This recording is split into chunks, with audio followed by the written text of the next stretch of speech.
Hello, my name is Ruben Chavez, and I am a graduate student at the University of Illinois at Urbana-Champaign, and I will be the narrator of this video series.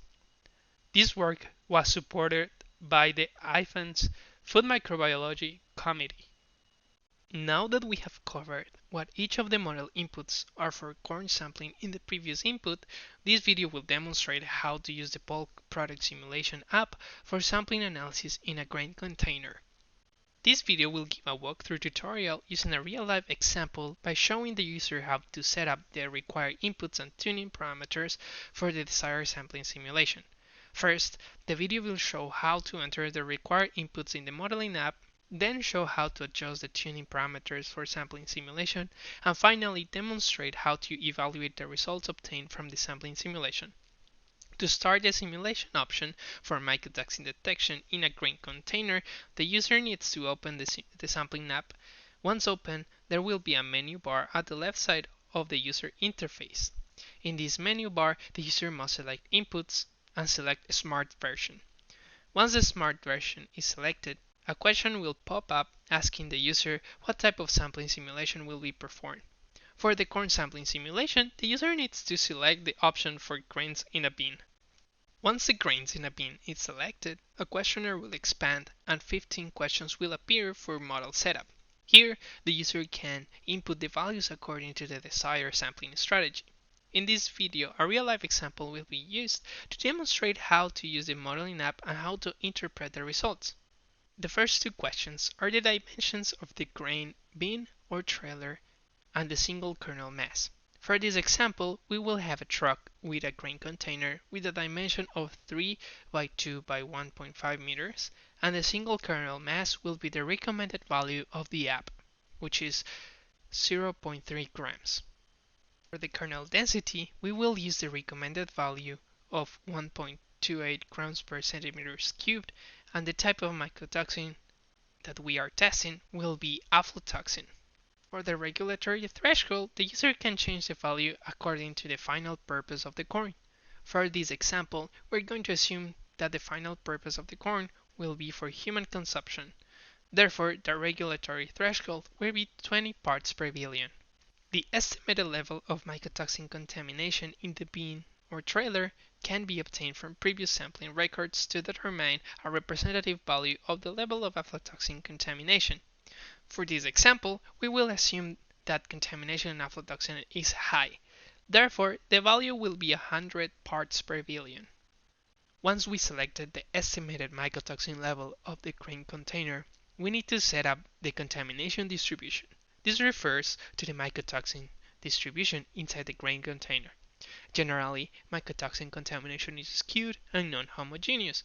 Therefore, for this example, gamma distribution will be selected. The next three questions refer to the mycotoxin contamination characteristics at single kernel level.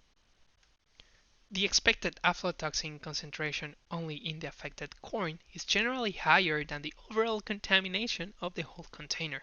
In this example, the mycotoxin level in the contaminated grains will be 4,000 parts per billion.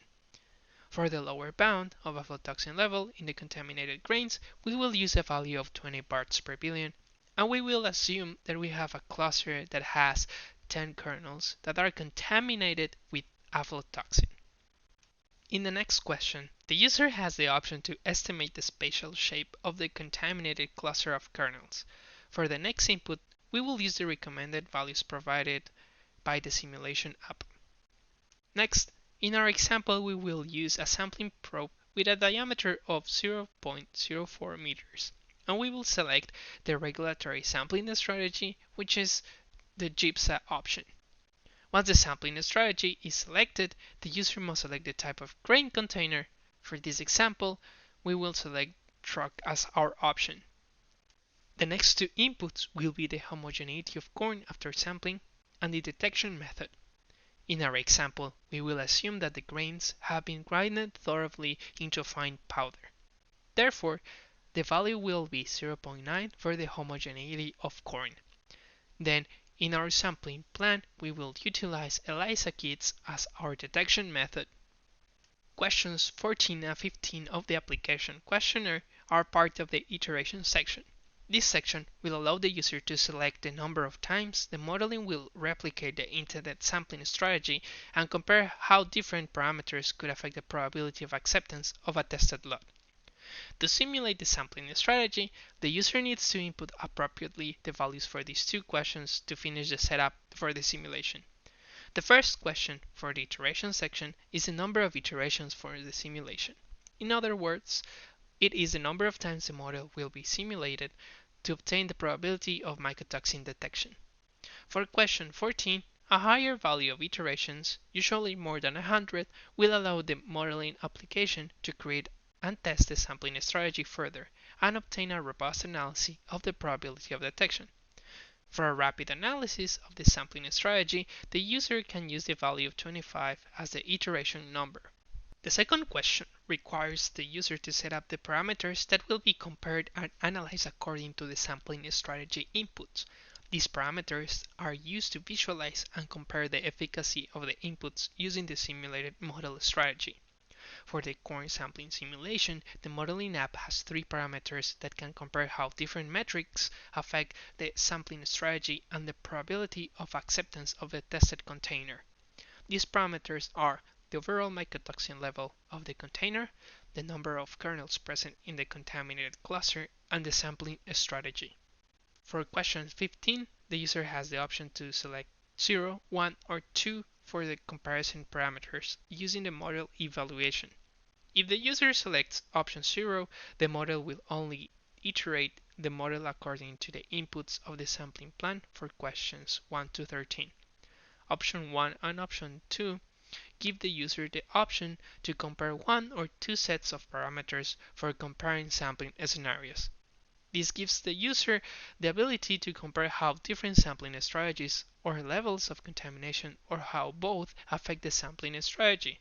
For the parameters, the user can input different values separated by a comma according to the parameters selected. For the simulation example, the number of iterations will be 100, and only one parameter will be used for model simulation. In this case, the overall mycotoxin level. For the parameters, we're going to compare how different levels of contamination affect performance of the sampling plan.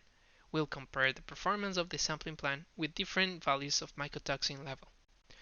1, 10, 12, 15, 18, 20, and 40 parts per billion. Once we finish setting up the inputs, we will select low parameter followed by iterate. The time to iterate will vary depending on the tuning parameters of the modeling app. For our sections, this will take no more than a couple of minutes. Once the model has finished iterating to visualize the results, the user needs to select the Outputs option located in the left option menu bar and select Visualization.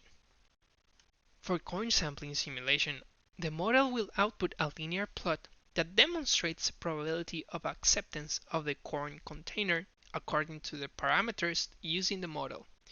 The y-axis represents the probability of accepting a corn container with mycotoxin contamination as described in the model inputs. In this case, we will observe how different aflatoxin levels affects the intended sampling performance. The x-axis represents the primary tuning parameters we selected. In this case, the overall mycotoxin level. The shaded area is a 95% confidence interval of the probability of acceptance.